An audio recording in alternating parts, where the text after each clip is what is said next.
Iran जैसा खुला देश एशिया में मिलना मुश्किल था। उसके बाद वहां इस्लामिक क्रांति हो गई।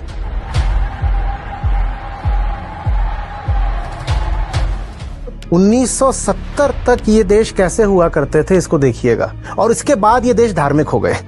बगल में बांग्लादेश में हो ही रहा है।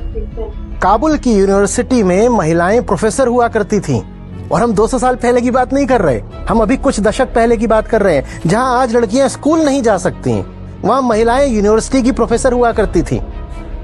उसके बाद अफगानिस्तान इस्लामिक हो गया। काबुल को और कराची को, दोनों को पेरिस ऑफ द ईस्ट और वेनिस ऑफ द ईस्ट बोला जाता था। उसके बाद पाकिस्तान में जनरल जियाउल हक आ गए। तो धर्म दुधारी तलवार है, अगर सही से समझा गया तो ऊंचाइयों पे ले जाएगा, और नहीं समझा गया तो ऐसा गिराएगा कि उठना असंभव हो जाएगा। इस्लाम अगर इतना ही कट्टर रह गया तो उसकी प्रतिक्रिया में दुनिया भर के बाकी लोग कट्टर हुए जा रहे हैं। दुनिया भर में जो ये राइट विंगिज्म इतना प्रबल हो रहा है, इसका बड़ा कारण जो है वो एंटी इस्लामिज्म है।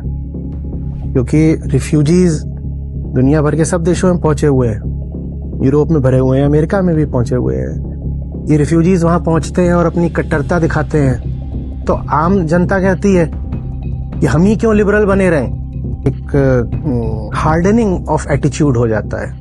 इसी तरीके से पिछले 200 साल में जो सुधार कार्यक्रमों की पूरी श्रृंखला रही है, वो सब लोग एज इंडिविजुअल्स, व्यक्ति के तौर पर निकले थे सुधारने के लिए, क्योंकि तो उनके अपने हृदय, अपने जमीर की बात थी।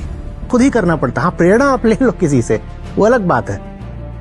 तो ये काम तो मुसलमानों को खुद ही करना पड़ेगा। अपने घर में सफाई सबको खुद ही करनी पड़ती है। कोई दूसरा आकर के समझा सकता है, बता सकता है, उदाहरण दे सकता है, प्रेरणा दे सकता है, उत्साह बढ़ा सकता है, हौसला भी दे सकता है। लेकिन अस्तित्व में ऐसा चलता नहीं है कि रहना आपको है और कोई और आकर के झाड़ू मारे। तो वो हौसला तो मुस्लिमों को स्वयं ही दिखाना पड़ेगा।